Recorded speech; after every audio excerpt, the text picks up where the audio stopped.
Hello everyone, good evening and welcome back to Medico Pharma lecture once again. This is Sunil Kumar Shah and आज हम लोग discuss करने वाले हैं फार्मास्यूटिकल इनऑर्गेनिक केमिस्ट्री के बारे में। तो ये जो सीरीज़ है ये इंग्लिश वर्जन में भी अवेलेबल है, जिसको आप इसके रेस्पेक्टिव प्लेलिस्ट में जाके देख सकते हैं। ठीक है, चूँकि ये फर्स्ट लेक्चर है इस सीरीज़ में, सो आज हम लोग डिस्कस करेंगे इसके सिलेबस के बारे में और एग्ज़ाम पैटर्न के बारे में, मार्क्स कैसे होते हैं, कैसे मिलते हैं, कैसे असाइन होते हैं, उसके बारे में हम लोग डिस्कस करने वाले हैं।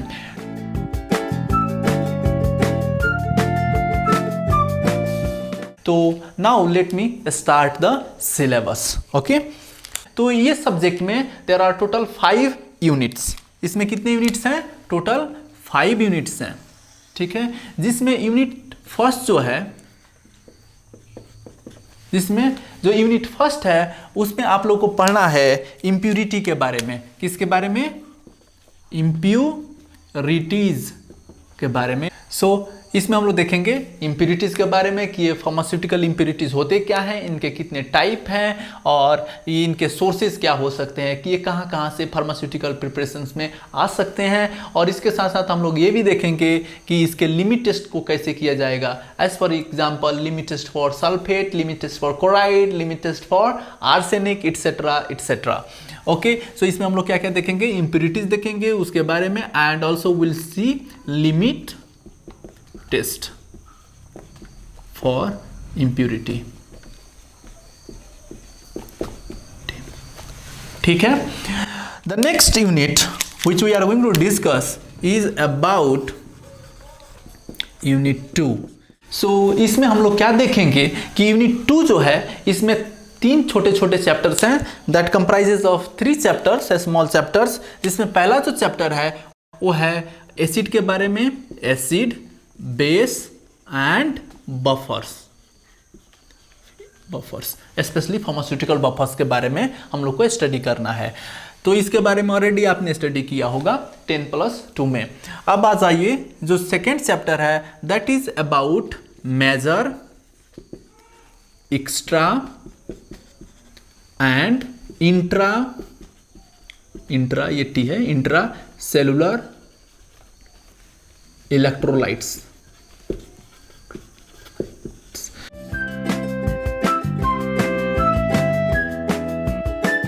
एज फॉर एग्जाम्पल जब भी आप गर्मी में निकलते हैं तो बहुत सारे स्वेटिंग होकर आपके इलेक्ट्रोलाइट्स लॉस हो जाते हैं, या आपको डायरिया हो गया है या डिसेंट्री हो गया है जिसके चलते ब्लड लॉस हो गए हैं बहुत सारे इलेक्ट्रोलाइट्स। या इसके साथ साथ अगर आपको मान लीजिए कोई ब्लीडिंग हो गया, ज़्यादा ब्लीडिंग हो गया जिसके चलते आपके इलेक्ट्रोलाइट्स का क्वांटिटी घट गया है, so how we can make them to the normal. तो उसके लिए हम लोग बहुत सारे सॉल्यूशन को यूटिलाइज करते हैं या पाउडर को यूटिलाइज करते हैं, that we are going to study here, that will called as that are called as major, extra and intracellular electrolyte. ठीक है, और तीसरा जो है इसके अंदर तीसरा जो चैप्टर है that is about dental products. So dental products तो डेंटल प्रोडक्ट्स में हम लोग देखेंगे कि क्या क्या ये डेंटल प्रोडक्ट्स हैं और उनके क्या क्या यूजेस हैं। ठीक है, coming to next unit that is unit 3 which is about gastro intestinal agents. ये किसके बारे में है? गैस्ट्रो इंटेस्टाइनल एजेंट, जिसको हम लोग क्या बोलते हैं? जीआई एजेंट और GIT agent. GIT tract agent और सॉरी जीआई एजेंट और जीआई, ओके, जीआई या जीआईटी एजेंट कोई बात नहीं है। तो इसके बारे में हम लोग स्टडी करेंगे। तो इसमें हम लोग पढ़ेंगे एसिडिफायर्स। क्या पढ़ेंगे? एसिडिफायर्स। जब आपके स्टोमक में हाइड्रोक्लोरिक एसिड का क्वांटिटी घट जाता है तो उस सिचुएशन में हम लोग क्या देते हैं? एसिडिफायर्स देते हैं। फिर दूसरा है एंटा एसिड्स। ये आप लोग जानते हैं ये एंटा एसिड्स क्या है। जब आपको गैस्ट्रिक का प्रॉब्लम होता है, whenever you are having lot of acid inside your stomach, during that time हम लोग क्या लेते हैं? एंटा एसिड लेते हैं। तीसरा जो है वो है कैथार्टिक्स। सो जब भी किसी को कॉन्स्टिपेशन का प्रॉब्लम होता है तो उस टाइम में हम लोग क्या करेंगे? कैथार्टिक्स यूज करेंगे या laxative what is called purgatives use करेंगे। तो उसके बारे में हम लोग यहाँ पे स्टडी करेंगे। The next one is anti microbial agents. हम लोग एंटी माइक्रोबियल एजेंट्स के बारे में स्टडी करेंगे जो कि यूज होते हैं GIT इन्फेक्शन में। ठीक है, जैसे कि एच पाइलोरी, अगर इन्फेक्शन हुआ है आपको एच पाइलोरी से, so that time we can use certain anti microbial agents. ठीक है, now coming to unit 4। Unit 4, so ये जो यूनिट 4 है ये मेनली डिस्कस करता है मिसोलिनियस एजेंट के बारे में या मिसोलिनियस कंपाउंड के बारे में। यस, कंपाउंड्स मतलब जो इधर तिधर के, मीन्स जिनका कोई क्लास नहीं है, हियर दियर क्लास तो होते हैं उनके भी। तो इसमें जो पहला है चैप्टर वो है एक्सपेक्टोरेंट।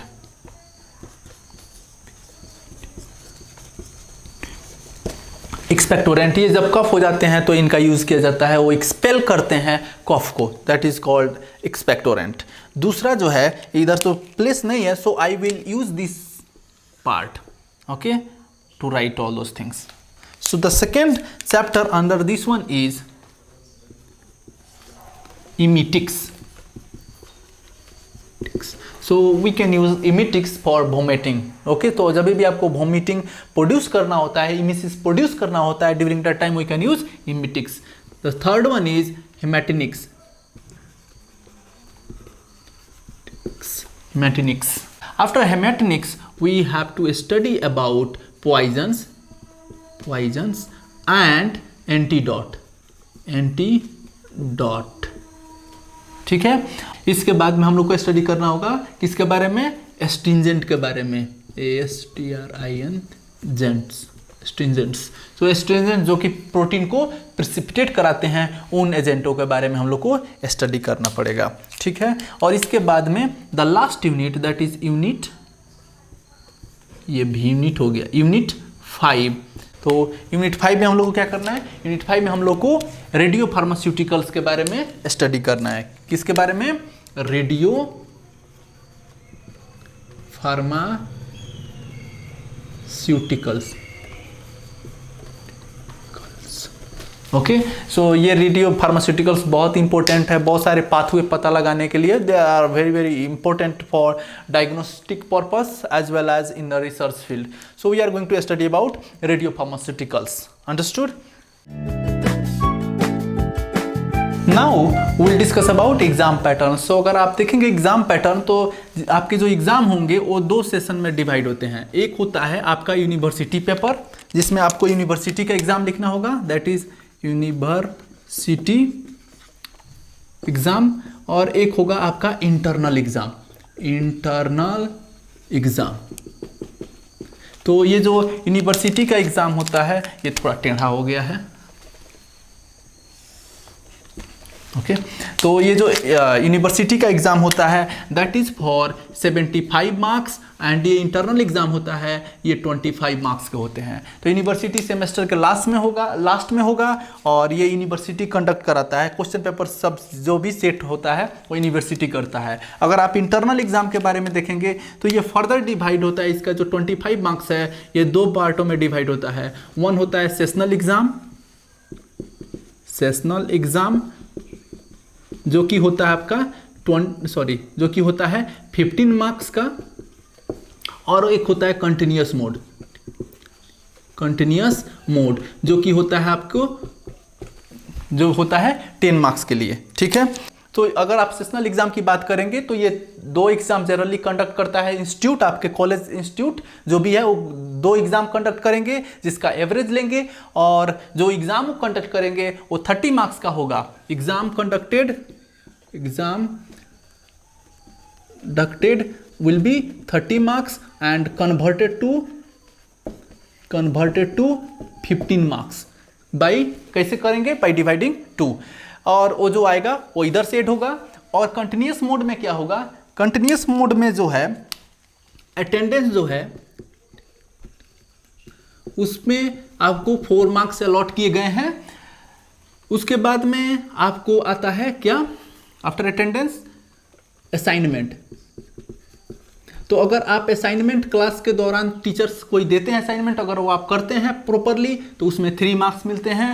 एंड जो लास्ट है वो है टीचर स्टूडेंट इंटरेक्शन। तो अगर कोई टीचर आपको क्वेश्चन पूछता है क्लास में, आप उसका रिप्लाई देते हैं अच्छी तरह से कि नहीं, उस पर डिपेंड करता है ये मार्क्स। या आपको कोई डाउट है, आप उसको पूछते हैं, टीचर से इंटरेक्शन होती है आपकी अच्छी तरह से, तो उस पर ये 3 मार्क्स होते हैं। तो ये अगर काउंट कीजिएगा तो टोटल 10 और ये 10 एंड ये 15 टोटल ऐड कीजिएगा 25। ये मार्क्स इधर यूनिवर्सिटी को सेंड किया जाता है और इधर से जो एग्जाम होगा उसका जो मार्क्स आएगा दोनों ज्वाइन किया जाएगा और जो आएगा वो आपके फाइनल रिजल्ट्स में आता है। ठीक है। ये अटेंडेंस जो है, इस अटेंडेंस में भी सब डिवीजन है। जैसे कि अगर आपका अटेंडेंस 95 से एबव है देन 4 मार्क्स, अगर 90 to 95 है 3 मार्क्स, 85 to 90 है 2 मार्क्स, 80 to 85 है 1 मार्क, उससे कम है 0 मार्क्स या आप नॉन एलिजिबल फॉर एग्जाम है। ठीक है। तो इसी के साथ साथ हम लोग ये जो इंट्रोडक्टरी क्लास हुआ इसको हम लोग कंप्लीट किए हैं। Thank you very much for your support. Please subscribe my channel and please provide your feedback in the comment section. One more thing, अगर आपको कोई क्वेश्चन है या कोई डाउट है जो कि क्लैरिफिकेशन कराना चाहते हैं तो आप बेझिझक without any hesitation you can post that question into comment section and I will try to answer it as soon as possible.